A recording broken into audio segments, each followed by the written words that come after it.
Assalamualaikum dan salam sejahtera. Video ini akan memaparkan penggunaan inovasi dalam pendidikan bagi pembelajaran dan pengajaran mikroekonomi. Inovasi ini bertajuk Market Structure Puzzle yang telah dibangunkan oleh dua orang pensyarah dari Politeknik Nilai Negeri Sembilan, iaitu Puan Suzana binti Isnain dan Puan Pushpalata anak perempuan Appanaidu. Kedua-duanya merupakan pensyarah bidang dalam kursus pembelajaran dan pengajaran mikroekonomi. Baiklah, kita seterusnya akan melihat apakah penambahbaikan dan perbezaan yang telah dijadikan pengukuran dalam pembangunan inovasi.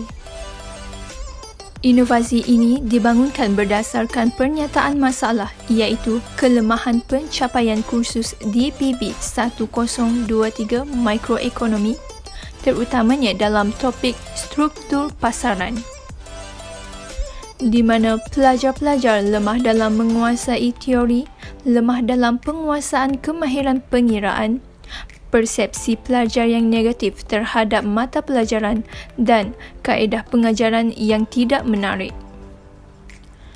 Justru itu, inovasi Market Structure Puzzle telah dibangunkan bagi mengatasi masalah tersebut. Tujuan Market Structure Puzzle ini dicipta, pertama, untuk kegunaan pelajar supaya mereka akan lebih mudah untuk mengingati reka bentuk setiap jenis keluk kos pengeluaran yang terdapat dalam struktur pasaran, dapat memperkembangkan kemahiran berfikir secara analitis apabila mereka menyelesaikan persoalan kajian, dapat menyelesaikan tugasan dengan lebih mudah dan tepat, dan ianya dapat dijadikan sebagai teknik pembelajaran kooperatif.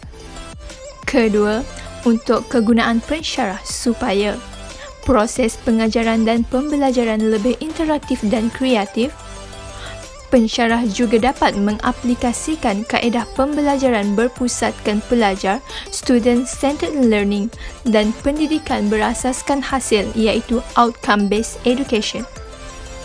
Dan inovasi ini dapat dijadikan sebagai satu alat bahan bantu mengajar yang memudahkan pensyarah sekaligus dapat meningkatkan peratusan markah pelajar yang tinggi dalam ujian dan peperiksaan akhir. Dan yang ketiga ialah untuk keperluan organisasi di mana inovasi yang dihasilkan menggalakkan penglibatan pensyarah dalam inovasi PDP, dapat memenuhi KPI inovasi jabatan dan politeknik, dan dapat meningkatkan bilangan atau inovasi yang dipatenkan di bawah organisasi.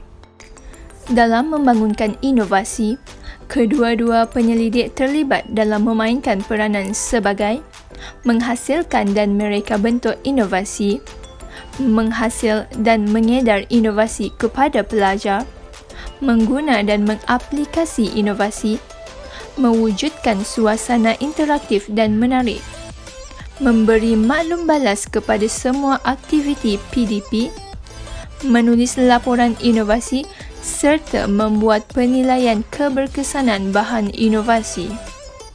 Bagi melihat bukti penambahbaikan inovasi yang dibangunkan, penyelidik telah melaksanakan analisis dapatan markah peperiksaan sebelum inovasi, di mana data yang diambil ialah pada sesi Disember 2017 dan Jun 2018.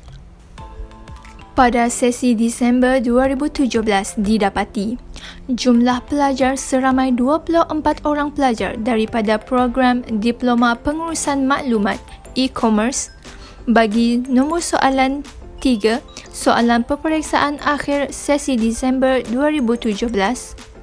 Markah penuh adalah sebanyak 25 markah dan analisis menunjukkan bahawa hanya 10 orang sahaja yang memperolehi markah lebih daripada 15 markah, manakala 12 orang lagi memperoleh markah di bawah 15 markah.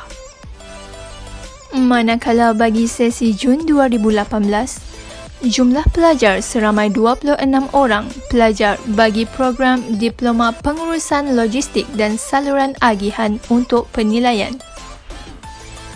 Soalan kuis 2 yang juga digunakan sebagai soalan pre-test dengan markah penuh sebanyak 20 markah Analisis mendapati bahawa hanya 4 orang pelajar sahaja yang memperolehi markah lebih daripada 15 markah untuk kuis 2.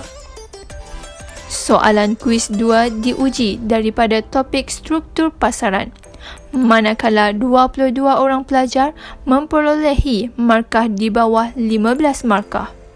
Namun begitu, keadaan keputusan pelajar selepas inovasi telah berubah berdasarkan analisis dapatan markah peperiksaan bagi sesi Jun 2018.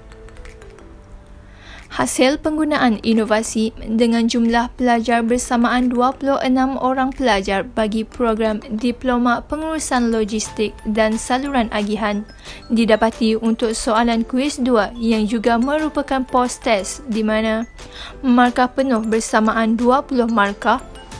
Seramai 26 orang mendapat markah lulus iaitu 50 dan ke atas dengan catatan peratusan sebanyak 100%.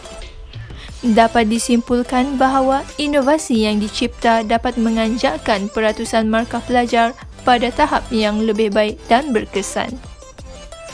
Daripada sampel jawapan bagi soalan pre-test dan post-test bagi topik struktur pasaran, 2 orang pelajar didapati berlaku peningkatan yang baik di mana pelajar pertama memperolehi markah sebelum inovasi sebanyak 13/20 dan selepas pelaksanaan inovasi ialah sebanyak 20/20. Manakala sampel pelajar kedua sebelum inovasi hanya memperoleh 11/20. Namun selepas inovasi beliau berjaya memperolehi 17/20. Ternyata dengan inovasi yang dibangunkan ini dapat menambah baik pengetahuan pelajar dalam topik struktur pasaran. Seterusnya di sini diperlihatkan penggunaan inovasi dalam pengajaran dan pembelajaran seperti yang terdapat dalam manual penggunaan inovasi. Pelajar akan merujuk manual penggunaan bagi kaedah penggunaan inovasi. Inovasi ini juga digunakan bersama Wheel of Cost yang juga merupakan inovasi terdahulu oleh penyelidik bagi menambah kefahaman pengiraan kos. Secara keseluruhannya, pembangunan inovasi telah menjalani peringkat PDCA di mana dalam fasa perancangan, apa yang telah dilaksanakan ialah perbincangan inovasi, mengenal pasti masalah melalui keputusan peperiksaan atau pre-test dan kenal pasti tujuan pelaksanaan inovasi. Seterusnya dalam fasa pelaksanaan, penyelidik telah mengenal pasti metodologi pembangunan inovasi, kaedah pelaksanaan, menyediakan manual penggunaan dan penggunaan di dalam kelas sebagai uji lari. Manakala bagi fasa semakan pembangunan inovasi, perkara yang dilakukan ialah pelaksanaan inovasi di kelas PDP, sebar luas penggunaan kepada pensyarah kursus, menilai keputusan post-test dan membuat kaji selidik keberkesanan penggunaan inovasi.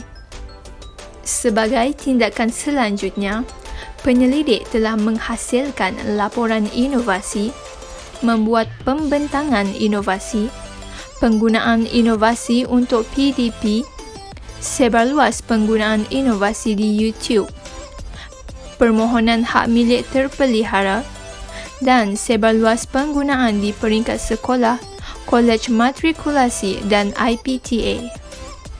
Berikut merupakan gambar-gambar produk inovasi market structure puzzle yang telah dibangunkan iaitu manual penggunaan, kad soalan, bahan penulisan dan puzzle dan buku jawapan, wheel of cost dan set keseluruhan market structure puzzle. Inovasi ini telah dibentangkan oleh penyelidik dan menerima penganugerahan pingat perak dalam Edu Innovation peringkat kebangsaan di UKM pada tahun 2018. Inovasi juga telah digunakan sebagai pensyarah kursus microeconomics sebagai bahan PDP yang lebih interaktif. Inovasi ini juga sesuai digunakan oleh pelajar sekolah tingkatan 6 yang mengambil subjek ekonomi, pelajar kolej matrikulasi dalam bidang perdagangan dan pelajar IPTA. Semoga dengan inovasi yang dihasilkan dapat memupuk minat dan menambah baik pengajaran dan pembelajaran hari ini. Sekian, terima kasih.